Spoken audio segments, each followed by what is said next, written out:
Daniel 14 അധ്യായം 1 മുതൽ 42 വരെയുള്ള വാക്യങ്ങൾ. ബെയിലും വ്യാളവും. അസ്തയാഗസ് രാജാവിന് ശേഷം പേർഷ്യക്കാരനായ സൈറസ് ഭരണമേറ്റു. രാജാവിന്റെ മിത്രവും അവന്റെ സ്നേഹിതന്മാരിൽ വെച്ച് ഏറ്റവും ബഹുമാനിതനായിരുന്നു ദാനിയേൽ. ബാബിലോണിയർക്ക് ബെയിൽ എന്ന പേരായ ഒരു പ്രതിഷ്ഠയുണ്ടായിരുന്നു. പ്രതിദിനം 12 നേരിയ മാവും 46 അളവ് മീനും അതിന് അർപ്പിച്ചിരുന്നു. രാജാവ് അതിനെ പൂജിക്കുകയും എല്ലാ ദിവസവും അതിനെ ആരാധിക്കാൻ പോവുകയും ചെയ്തിരുന്നു. ദാനിയേലിന്റെ ദൈവത്തെ മാത്രം ആരാധിച്ചു. രാജാവ് അവനോട് ചോദിച്ചു, എന്താണ് നീ ഈ ബെയിലിനെ ആരാധിക്കാത്തത്? അവൻ പറഞ്ഞു, ആകാശം ഭൂമി സൃഷ്ടിച്ചവനും സകല ജീവജാലങ്ങളുടെ മേൽ ആധിപത്യമുള്ളവനുമായ ജീവനുള്ള ദൈവത്തെ മാത്രമേ ഞാൻ ആരാധിക്കുകയുള്ളൂ. മനുഷ്യനിർമ്മിതമായ ബിംബങ്ങളെ ഞാൻ പൂജിക്കുകയില്ല. രാജാവ് അവനോട് ചോദിച്ചു, ബെയിൽ ജീവനുള്ള ദൈവമാണെന്ന് നീ കരുതുന്നില്ലേ? അവൻ ദിവസം തോറും എത്രമാത്രം തിന്നുകയും കുടിക്കുകയും ചെയ്യുന്നു നീ കാണുന്നില്ലേ? അപ്പോൾ ദാനിയേൽ ചിരിച്ചുകൊണ്ട് പറഞ്ഞു, രാജാവേ, നീ വഞ്ചിതനാകരുത്. ഇതിന്റെ ഉള്ളിൽ കളിമണ്ണും പുറമെ ഓടുമാണ്. ഇതൊരിക്കലും ഭക്ഷിക്കുകയോ കുടിക്കുകയോ ചെയ്തിട്ടില്ല. അപ്പോൾ രാജാവ് കോപിച്ചു. എന്റെ പുരോഹിതന്മാരെ വിളിച്ചു പറഞ്ഞു, ഈ ആഹാരമെല്ലാം ആരാണ് ഭക്ഷിക്കുന്നത് എന്ന് പറഞ്ഞില്ലെങ്കിൽ നിങ്ങൾ വധിക്കപ്പെടും. എന്നാൽ ബെയിലാണോ ഭക്ഷിക്കുന്നതെന്ന് നിങ്ങൾ തെളിയിച്ചാൽ ദാനിയേലിനെ വധിക്കപ്പെടും.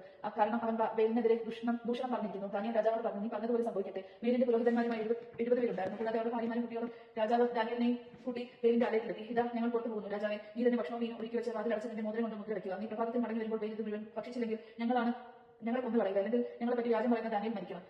അവർക്ക് കൂസലില്ലായിരുന്നു. കാരണം പീഠത്തിന്റെ അടിയിൽ അവർ രഹസ്യ കവാടം ഉണ്ടാക്കിയിരുന്നു. അതിലൂടെയാണ് പതിവായി അകത്ത് കിടന്ന് അവർ ആഹാരം ഭക്ഷിച്ചിരുന്നത്. അവർ പുറത്തു പോയതിനു ശേഷം രാജാവ് ബെയിലിനുള്ള ഭക്ഷണം ഒരുക്കി വെച്ചു. അപ്പോൾ ദാനിയേൽ കുറെ ചാരം കൊണ്ടുവരാൻ തന്റെ ദാസന്മാരോട് ആജ്ഞാപിച്ചു. രാജവസ്തു മാത്രം കാണുകെ അവർ അത് ആലയത്തിലെങ്ങും വിതറി. പിന്നെ അവർ പുറത്തിറങ്ങി. വാതിലടച്ച് രാജാവിന്റെ മോതിരം കൊണ്ട് മുദ്ര വെച്ചിട്ട് പിരിഞ്ഞു പോയി. അതുപോലെ രാത്രി പുരോഹിതന്മാർ ഭാര്യയോടും കുട്ടികളോടും കൂടി വന്നെല്ലാം ഭക്ഷിക്കുകയും കുടിക്കുകയും ചെയ്തു. അത് രാവിലെ രാജാവ് വന്നു. ദാനിയേലും അവനോടൊപ്പം എത്തി. രാജാവ് ചോദിച്ചു, ദാനിയേലിന്റെ മുദ്രകൾ ഭദ്രമായിരിക്കുന്നു? രാജാവ്, അവൻ ഭദ്രം തന്നെ. അവൻ ഉത്തരം പറഞ്ഞു. വാതിൽ തുറന്നുടനെ രാജാവ് പീഠത്തിൽ നോക്കി അത്യച്ചത്തിൽ അട്ടഹസിച്ചു. ബെയിൽ, നീ വലിയവൻ തന്നെ. നിന്നിൽ വഞ്ചന അശേഷവുമില്ല. അപ്പോൾ ദാനിയേൽ ചിരിച്ചുകൊണ്ട് രാജാവിനെ അകത്ത് കിടക്കുന്നതിൽ നിന്ന് തടഞ്ഞു. അവൻ പറഞ്ഞു, തലയിലേക്ക് നോക്കൂ. ആരുടെ ഇതാണ് ഈ കാൽപ്പാടുകൾ എന്ന് ശ്രദ്ധിക്കൂ. രാജാവ് പറഞ്ഞു, പുരുഷന്മാരുടെയും സ്ത്രീകളുടെയും കുട്ടികളുടെയും കാൽപ്പാടുകൾ ഞാൻ കാണുന്നു. രാജാവ് കോപം കൊണ്ട് ചോദിച്ചു. അവർ പുരോഹിതന്മാരെയും ഭാര്യമാരെയും കുട്ടികളെയും പിടിച്ചുകൊണ്ടുവന്നു. പീഠത്തിലുള്ളതെല്ലാം ഭക്ഷിക്കുന്നതിന് വേണ്ടി പതിവായി നിങ്ങൾ പ്രവേശിച്ചിരുന്ന രഹസ്യ കവാടം അവർ രാജാവിന് കാണിച്ചു കൊടുത്തു. രാജാവ് അവരെ വധിക്കുകയും ബെയിലിനെ ദാനിയേലിനെ വിട്ടുകൊടുക്കുകയും ചെയ്തു. ദാനിയേൽ ബെയിലിനെ അതിന്റെ ആലയത്തോടൊപ്പം നശിപ്പിച്ചു.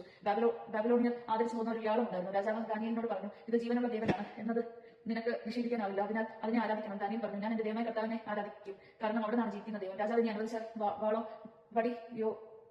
വടിയോ കൂടാതെ ഞാൻ അതിനെ കൊല്ലും.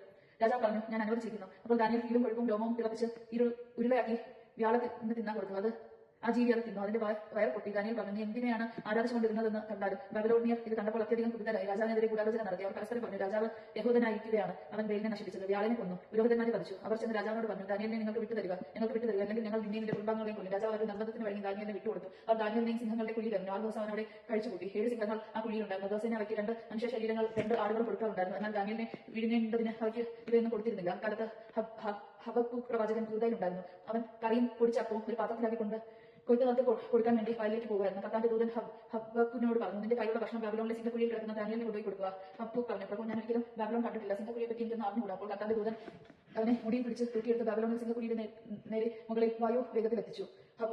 ഹബക്കൂക്ക് വിളിച്ചു പറഞ്ഞു, ദാനിയേൽ, ദൈവം നിനക്ക് എത്തിച്ചെന്നിരിക്കുന്ന ഭക്ഷണം കഴിച്ചാലും. ദാനിയേൽ പറഞ്ഞു, ദൈവം അങ്ങ് എന്നെ ഓർമ്മിച്ചിരിക്കുന്നു. അങ്ങേ സ്നേഹിക്കുന്നവരെ അങ്ങ് ഉപേക്ഷിച്ചിട്ടില്ല. ദാനിയേൽ എഴുന്നേറ്റ് ഭക്ഷണം കഴിച്ചു. കർത്താവിന്റെ ദൂതനുടൻ തന്നെ ഹബക്കൂക്കിനെ അവന്റെ സ്ഥലത്ത് മടക്കിക്കൊണ്ടുവന്നു. 7 ദിവസം രാജാവ് ദാനിയേലിനെ പ്രതി വിലപിക്കാനെത്തി. അവൻ വന്ന സിംഹക്കുഴിയിൽ നോക്കിയപ്പോൾ ദാനിയേലും അവിടെ ഇരിക്കുന്നത് കണ്ടു. രാജാവ് അത്യച്ചത്തിൽ വിളിച്ചു പറഞ്ഞു, കർത്താവ്, ദാനിയേലിന്റെ ദൈവമേ, അങ്ങ് അത്യുന്നതനാണ്. അങ്ങല്ലാതെ മറ്റൊരു ദൈവമില്ല. അവൻ ദാനിയേലിനെ സിംഹക്കുഴിയിൽ നിന്ന് കയറ്റുകയും അവനെ നശിപ്പിക്കാൻ ശ്രമിച്ചാൽ ആ കുഴിയിൽ എറിയുകയും ചെയ്തു. ഉടൻ തന്നെ അവന്റെ കൺമുമ്പിൽ വെച്ച് അവരെ സിംഹം വിഴുങ്ങി. ദൈവവചനമാണ് നാം കേട്ടത്. നമുക്ക് ദൈവത്തെ സ്തുതിക്കാൻ ക്രിസ്തുവിനെ സ്തുതി.